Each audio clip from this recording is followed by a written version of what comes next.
Hello, everybody. Thank you for joining us today for the October webinar. Today we'll be discussing retirement savings challenges for women. My name is Scott Aitken. I'm a wealth management advisor here with Wild Wealth. I'm based primarily out of our Tempe office, but you might see me in Scottsdale from time to time too. Really quickly, just wanted to go over some of our team members. Obviously, we've got offices all over the Valley. Our headquarters is in Scottsdale. We do have offices in Tempe, Payson, Tucson, and Glendale, and we actually have a new office in San Luis Obispo, California as well. So I'm sure you recognize some of the faces as you come into our offices. And then here you'll also see our support staff. They're really the backbone of the organization. They're the people that you always talk to on the phone. They handle all of our service requests and support all of the advisors. So we can't thank them enough for everything that they do. Okay, we're going to jump into this. Hopefully it's not too long today, maybe 15, 20 minutes, and I hope that you get something out of it. So some of the challenges that women in particular face in retirement is longer life expectancies. I think women take better care of themselves, which is why they tend to live longer than men. But that does present some challenges when it comes to retirement and saving for retirement. Because of longer life expectancies, women are more likely to be living on their own in retirement as well. And that can face or cause some challenges when it comes to living expenses and some goals that need to be met. Also, women are more likely to take career breaks for family caregiving, whether that's raising small children or if parents need to come back to the home in their older years. Statistics just show that women typically bear the brunt of that. In addition, they also, on average, earn less. Thus, that creates less retirement savings, and also that also creates smaller Social Security benefits in retirement. Longer life expectancies means more years to plan for in retirement, right? At age 65, a woman can expect to live almost 21 years in retirement versus men, which that number is about a little over 18 years. Bottom line is don't underestimate the number of years that you may spend in retirement. A big part of my practice is financial planning and retirement planning. And typically life expectancies on those are in the early 90s. And we always plan that people are going to live longer because worst case is we plan on the short end and they end up living longer than we expected and they outlive their money. It's funny when I'm running retirement plans for people or reviewing retirement plans, the one comment I always get when I show them their life expectancy is 91 or 93 years old. The one thing people always say is, well, I'm not going to live that long, right? But statistics show that there's a high likelihood that that's going to happen. Okay, this slide is interesting. This slide shows that women are actually almost 3 times as likely to be widowed than men are. And I've seen that in my practice over the last 15 years. Unfortunately, based on where my office was geographically prior to coming to Wild Wealth, I was in a retirement community, and I've seen it firsthand, women becoming widowed and then having to, figure out their finances while losing a potential source of income. Almost half of all women age 75 and older live alone. So these are things that people need to be cognizant of. Women are more likely to take time out of the workforce to raise children and care for aging parents. That's what I mentioned a minute ago. So sometimes this is by choice, but moving in and out of the workforce has several significant financial implications for women. Some of these are obviously lost income and employer benefits, potentially lower Social Security retirement benefits. This is because your benefits based on the number of years that you've worked. And obviously, if you're out of the workforce for a few years, then your pay credits into the Social Security system are going to be less, thus creating lower benefits in retirement. Economic vulnerability in the event of divorce or a spouse's job loss is a big one. And then possibly more difficult time finding a job or a comparable job in terms of pay and benefits when re-entering the workforce. That's if, a woman takes time off to raise young children and then wants to get back into the workforce. It's sometimes challenging to find something comparable to before they took that time off. And then even women who do remain in the workforce are much more likely to request flexible work schedules to meet primary caregiving responsibilities, which can affect their salaries, long-term career advancement. If they have a pension, it reduces their overall pension. And again, that Social Security piece as well. Women generally earn less than men. I think a lot of us know this. I think this is something that's been a big topic of conversation to try to level that playing field, but statistics show that that's still a problem today. According to the Bureau of Labor Statistics, women who work full-time earn on average about 82% of what men earn. Again, this impacts retirement savings. It impacts their Social Security credits. And if people still have a pension, which is kind of few and far between now, but if they do, it also reduces the pension that they would receive in relation to what a similar man in the same job would receive. And then again, that it also means women are more vulnerable to unexpected economic obstacles such as job loss, divorce, single parenthood, illness, or the loss of a spouse. Because of the special challenges, planning for retirement is especially important for women. So where do you start, right? The first step is to ask yourself, how much annual retirement income will I need? Again, with almost every single one of my clients, we're focusing most of our conversations around the planning piece. And this is very, very important to consider, not only leading up to retirement, but that transition from your working years into retirement. It's often stated that you should plan on needing 60 to 90% of your pre-retirement income when you retire. The appeal of this approach lies in its simplicity, but general guidelines like this one aren't really helpful because they don't take into account your individual circumstances, expectations, and goals. Also, different inflation environments can affect that. And also taxes need to be thought about with regards to this as well. It's okay to use a percentage of your income as a benchmark, but it's more important to focus instead on all of your current expenses and to really think about how those expenses will change over time.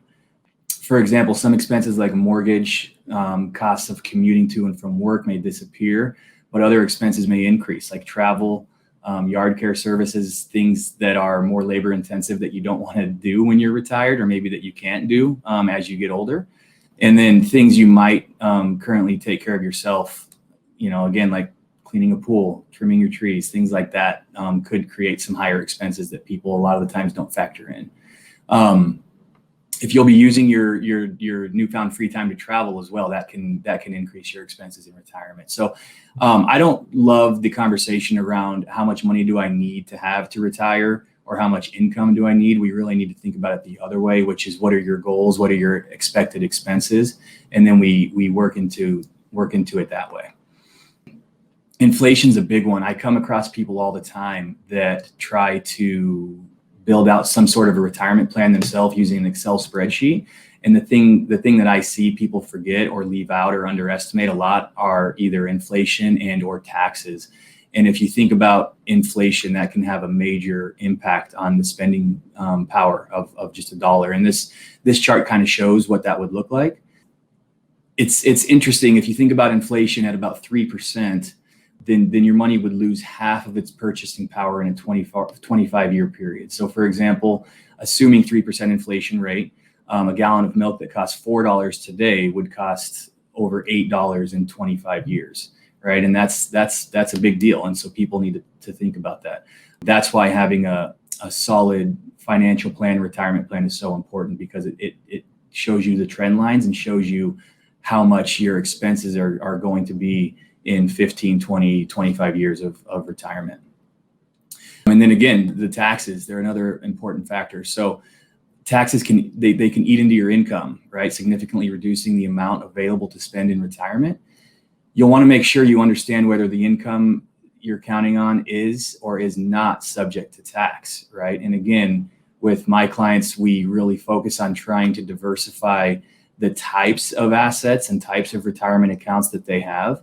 So whether that means trying to fund a Roth in your early years, or focus on what are called Roth conversions from when you retire to when you're 72 and subject to RMDs, that's a big one. And also funding non-retirement accounts, because a lot of my clients, or if you want to retire early in your early 60s, it's important to figure out a way to cover your expenses, but not do so in a way that you're showing high income from a tax perspective. That can negatively impact Social Security. It can impact your health insurance costs. And then after 65, it can also impact your Medicare. And then speaking of healthcare costs, that's a big one. People think about inflation. The last slide showed inflation at about 3%. If you look at average inflation on healthcare costs, it's actually close to double that. So when you're thinking about calculating how much retirement income you'll need, one of the most important expenses you need to consider is healthcare. Not only does a longer life expectancy mean more retirement years to plan for, it also means you'll likely spend more on healthcare premiums and uninsured expenses. So for a married couple, there's the risk that savings may be depleted by healthcare costs relating to the passing of the first spouse and reducing the amount available to the surviving spouse. So in addition to that, general healthcare premiums and expenses, many women will have a need for long-term care because they're more likely to be living on their own in later years. There's an interesting statistic here. It says 57% of women will need some type of long-term care services at some point during their lifetimes after age 65. That can be very expensive. It can be draining on a financial plan. I would urge you, if you haven't already done so, to have that conversation with your advisor and just see if there's a need for some sort of long-term care planning. There's some interesting options available nowadays as opposed to just traditional long-term care. So now this goes back to how long will retirement last, right? People in general are living longer. That goes even more so for women. So average 65-year-old woman today can expect to live about another 20 years. As I mentioned earlier, life expectancy has increased at a steady pace over the years, and it's likely to continue increasing. It's not unreasonable to plan for retirement that lasts for 25 years or more. Another interesting statistic is if you're sitting in front of a 65-year-old married couple today, so they're both 65, there's a 90% chance that at least one of them will live to be 90 years old. So this can be a problem. This is what's called longevity risk, and this is something that having a financial plan can help to address and help to mitigate. Where will the retirement income come from, right? So traditionally, retirement income has been described as a three-legged stool composed of Social Security, traditional employer pension income, which is starting to become a thing of the past, and then individual savings and investments. So Social Security is something that people just talk about all the time, and obviously it's pretty obvious that it's very, very difficult to live solely on Social Security. So it's important to think about, again, what your expenses are going to look like back into then what your income needs will look like. And that's where you have to talk about filling that gap or filling that void. Today, 94% of U.S. workers are covered by Social Security. Okay, so it's the major source of guaranteed lifetime retirement income for most Americans. For some women, though, Social Security makes up most, if not all, of the income they'll have in their later years. The way that Social Security works is you qualify for it when you're working a job that's covered by Social Security, so meaning you're paying into the Social Security system. You need to have earned 40 credits, which is about 10 years of work and 10 years of paying into the Social Security system. If you haven't worked long enough to qualify on your own, then you may qualify for spousal benefits, at which case you're entitled to 50% of your spouse's full retirement benefit at Social Security.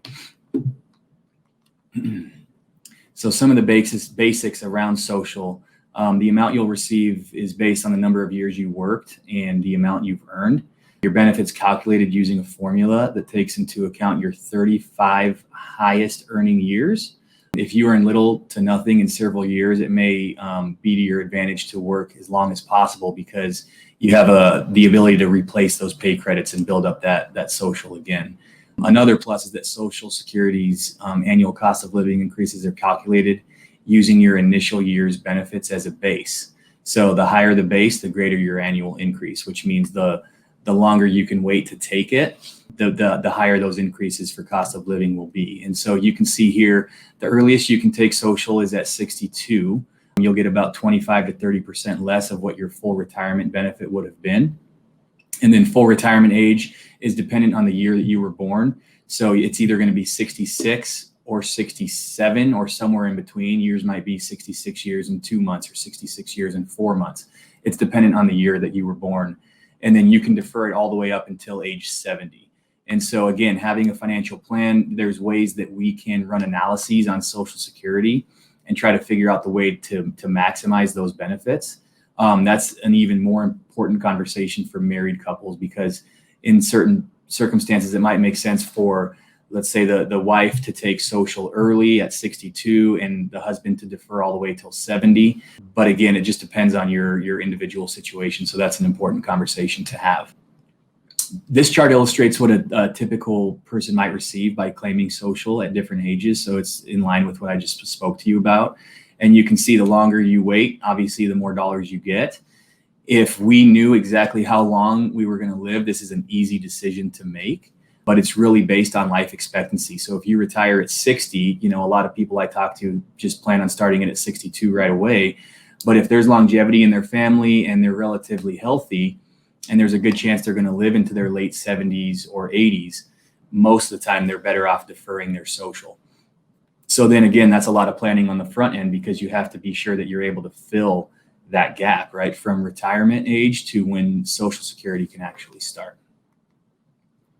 The second leg of that three-legged stool is employer pension. So if you or your spouse is entitled to receive a pension, you are lucky, because fewer Americans now are covered by plans each and every year. They're starting to go away.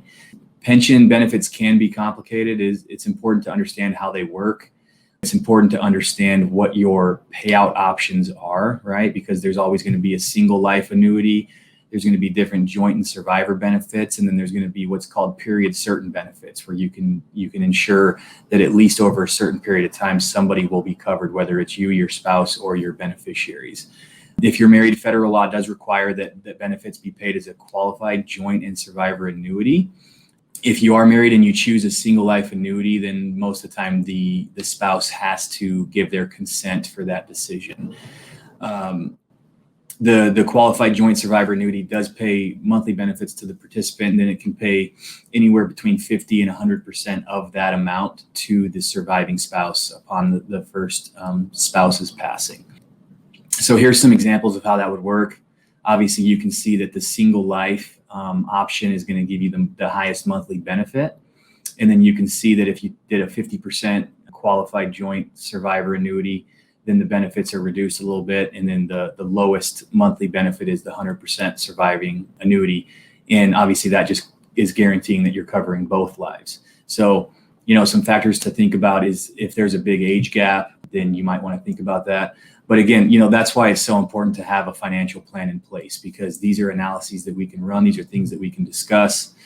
We will look at certain statistics and just talk about your individual situation, because everybody's situations are so different. What works for your family member or friend or neighbor might be quite different than what would be most beneficial for you.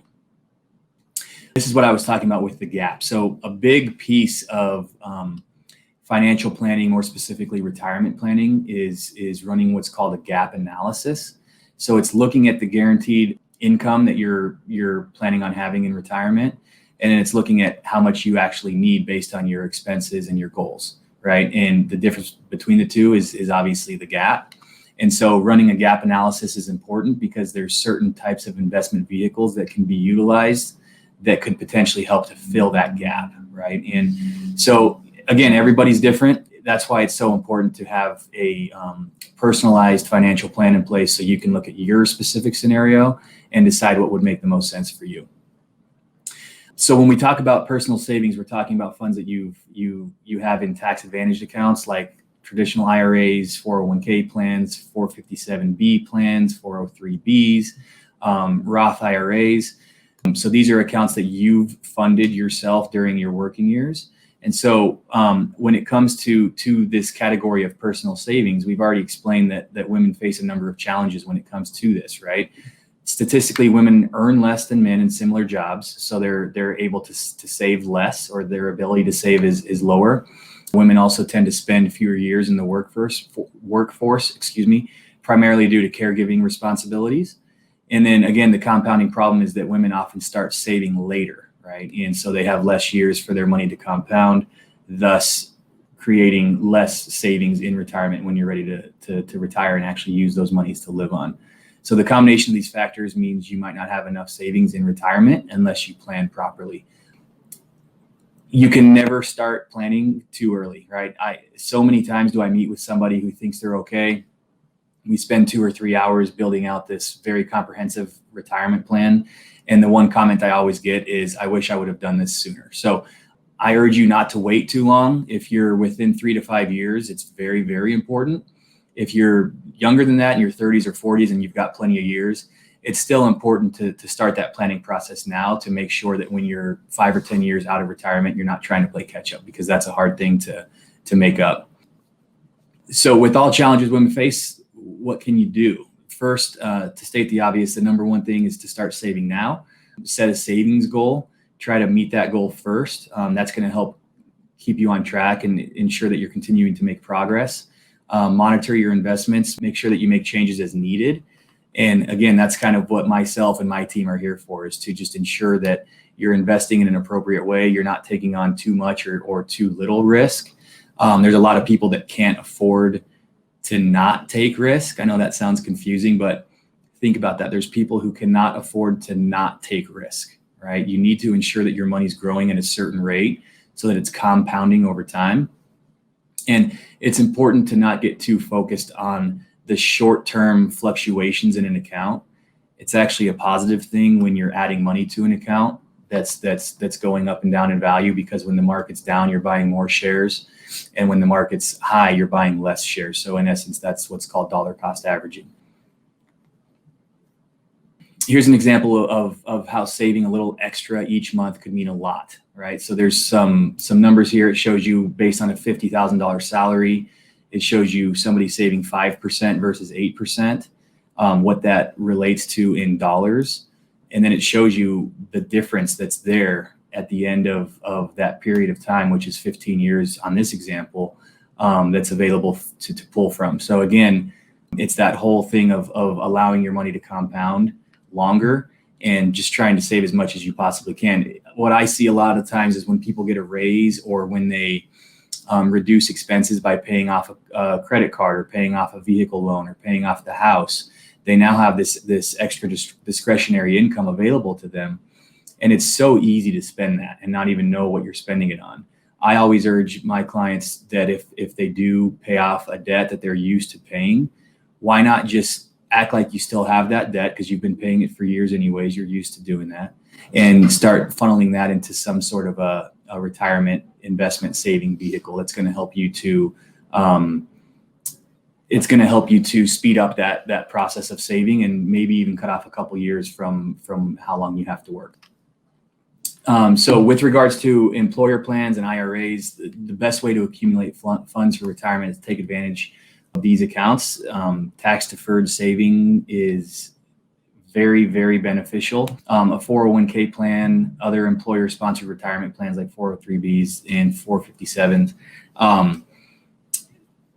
Your contributions come out of your salary on a pre-tax basis. So the impact to your net paycheck isn't in line with how much you're spending, meaning you're actually putting more into your pocket than what you're reducing your paychecks by.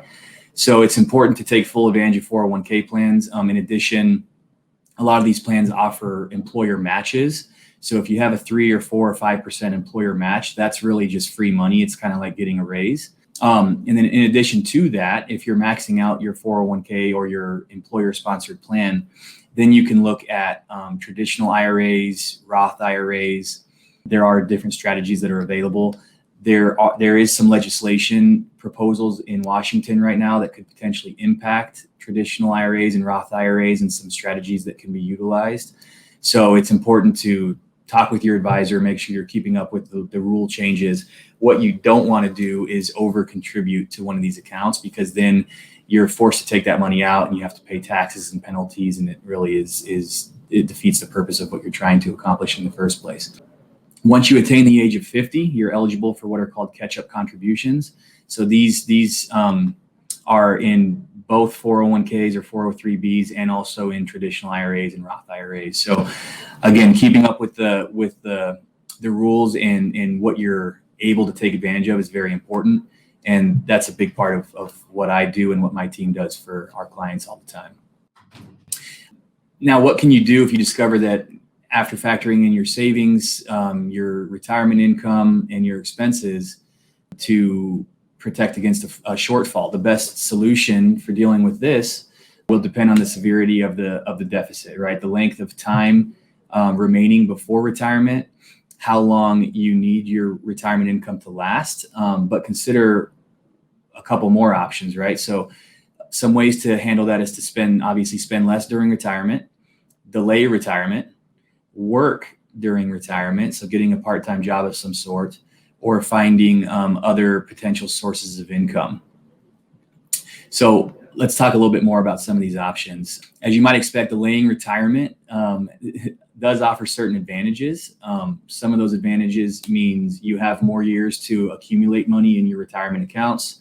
If you do have a pension, you have more years to accumulate money in the pension, which will increase that pension income.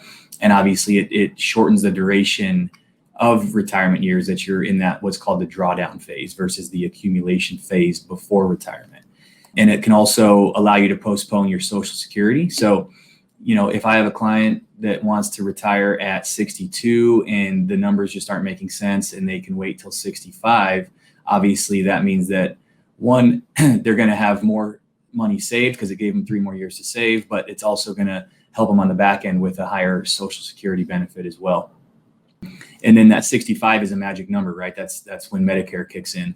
A big challenge that I see with a lot of my clients who want to retire before 65 is meeting that health insurance cost, right? Because as we all know, it can be extremely costly if you're retiring prior to 65. I actually have quite a few clients who retire and decide to get part-time jobs that have employer benefits like health insurance just because they don't want to pay. I've seen well over $2,000 a month for a married couple for health insurance prior to Medicare. So that's a big hurdle that we need to try to address. There could be some advantages if you plan to continue working in retirement. The obvious advantage is earning money and relying less on your savings. So maybe you get to remain in that accumulation phase or just defer that drawdown phase a little bit. So that leaves more of your savings to potentially grow and helping to stretch how long that savings will last in retirement. In addition, full or part-time work during retirement could provide access to affordable health care, right? So that's what I was just talking about a second ago. And then if you do work in retirement, you'll want to make sure that you understand how the income you earn might affect your Social Security benefits. So while your earnings may increase your Social Security retirement benefits in future years, current benefits could be reduced. So for example, for the years before you reach full retirement age, $1 in Social Security retirement benefits will generally be withheld for every $2 you earn over the annual earnings limit, which is in 2021, it's $18,960 for a single person. So special rules can apply. I would urge you to talk with your CPA or your advisor, and we can help you to figure out how that might look. Finally, so think about other potential sources of income that might be available to you. For example, if you have built up substantial home equity, it's possible that you could tap into that equity as a source of retirement income, either by selling the home and possibly downsizing or borrowing against the value of the home. Of course, that should be explored with caution because then you could potentially be increasing your expenses, which would defeat the purpose. So another example is a permanent life insurance policy that's accumulated cash value. You can sometimes use that cash value as a source of retirement income through policy loans, but that can reduce the benefit. It can also create some other issues. So I would urge you not to try to do something like that on your own because one, you might lose the insurance benefit altogether, and that might be an important planning piece for your family.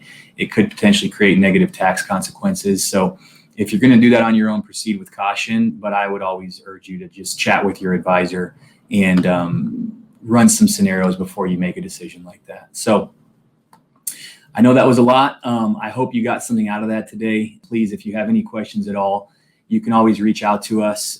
You can contact us directly at 480-361-6203. You can also email us just directly at info@wildwealth.com, and we'd be happy to have one of our advisors reach out to you. Okay, thanks everybody. Take care.